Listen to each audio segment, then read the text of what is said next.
Vamos ahora con otros temas. El desempleo se ubicó en 10,5% en el mes de febrero, cifra que alcanzó su mayor nivel en los últimos 13 años. Para analizar este dato, que ya recibimos vía Skype a nuestro periodista especializado en economía, Federico Comesaña. Fede, buenas noches, bienvenido.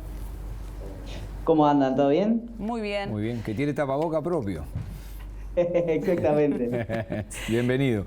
Federico, veníamos en una tendencia ascendente con respecto al tema de desempleo y la pregunta obligada a esta altura sería ¿cómo se explica esta última cifra?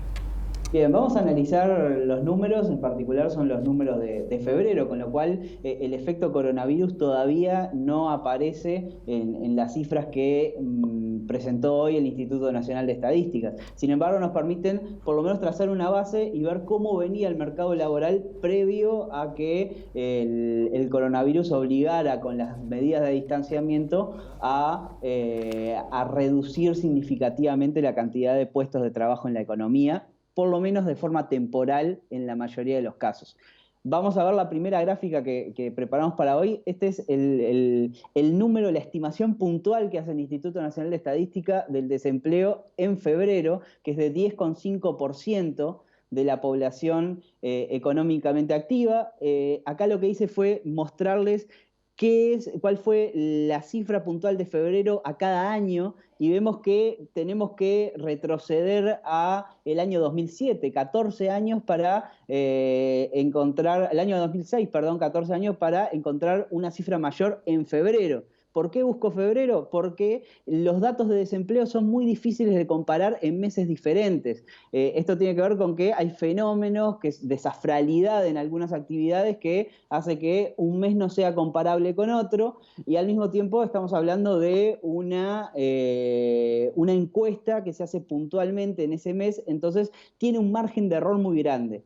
Esto lo que nos permite ver es, eliminando el efecto safral, ver, bueno, hasta dónde tenemos que ir para ver datos tan altos. Es el primer registro de dos cifras de desempleo que tenemos desde el año 2007, el más alto desde 2006. Para eliminar el elemento más de ruido que hay en el dato de empleo y desempleo, vamos a tomar otra estrategia, que es analizar cómo viene el promedio de los últimos 12 meses. Y eso lo tenemos en la segunda gráfica. En esa segunda gráfica lo que vemos es la tendencia del desempleo, que tuvo un periodo de aumento, digamos, entre 2015 y 2016, luego un periodo de estabilidad hasta 2019, y a partir de 2019 empieza a subir de manera continua. Esto es, previo al coronavirus teníamos un fenómeno de aumento del desempleo. Hoy en el promedio de los últimos 12 meses hay una tasa de 9,1%, que un año atrás era de un 8,3%,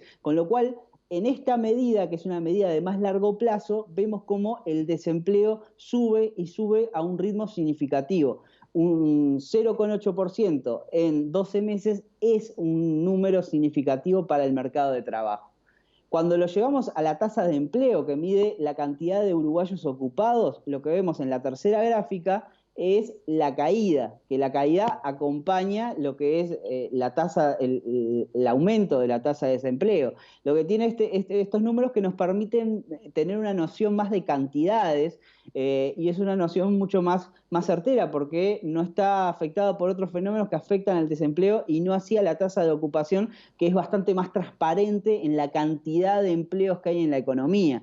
Y ahí vemos que en el último año una caída de prácticamente 10.000 puestos de trabajo. Esto es, los últimos 12 meses terminados en febrero respecto a los últimos 12 meses terminados en febrero de 2019. Unos 10.000 puestos de trabajo menos. Entonces, el panorama previo al coronavirus era de caída y deterioro del mercado laboral, explicado de alguna manera por procesos de desinversión, es decir, de caída de la inversión principalmente en el sector privado. Eso nos trae un doble desafío, porque ya veníamos de una situación con una economía estancada, donde los sectores que caen son sectores más intensivos en mano de obra que aquellos que lograban compensar esas otras caídas, y ahora se suma un factor que en buena medida es un sector pasajero, porque cuando la economía vuelva a abrirse y el mundo encuentre algo parecido a la normalidad, esto va a repuntar, y algunos organismos internacionales hablan de un repunte rápido, pero aún así es un repunte desigual donde vamos a tener algunos sectores en particular más rezagados de otros y problemas en el mercado laboral que en algunos casos van a tener un tinte más permanente que transitorio, como puede llegar a ser en la economía en su conjunto. Fede, ¿y se puede hacer ya alguna proyección de lo que va a ser el mes de marzo, ya con la pandemia instalada? Tú nos planteabas un escenario sin coronavirus, ahora con esta pandemia instalada y además con el plus de que el subsidio por desempleo llegó a las 90.000 solicitudes. Sí, tenemos esos números, tenemos los números de solicitudes de desempleo.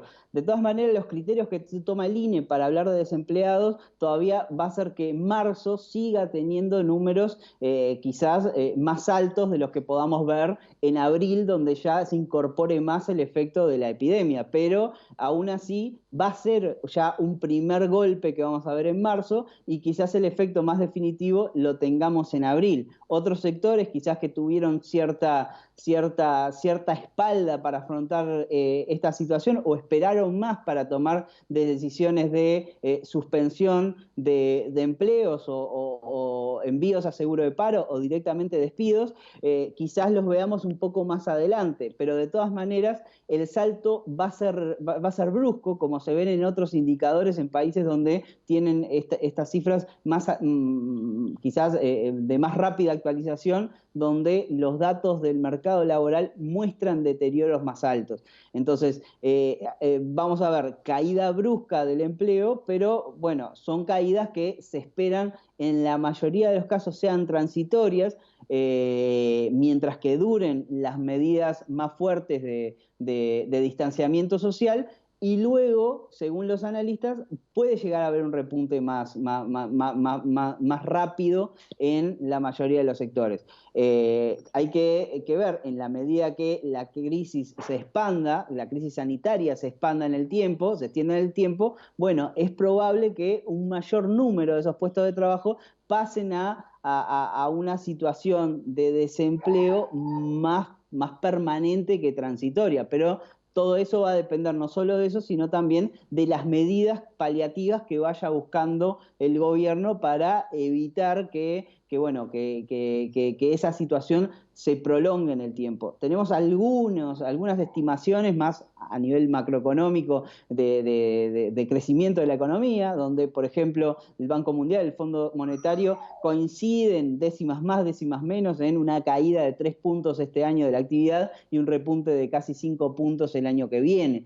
Bueno, son cifras muy preliminares, pero nos dan una noción de lo que van viendo los expertos, de que, bueno, esto puede ser una caída brusca y rápida, pero acompañada luego de una recuperación también rápida en la medida que esto es una crisis sujeta particularmente a un shock de oferta por el lado de las restricciones a la movilidad y que eliminada esa restricción, esto podría llegar a repuntar más de cara al año que viene.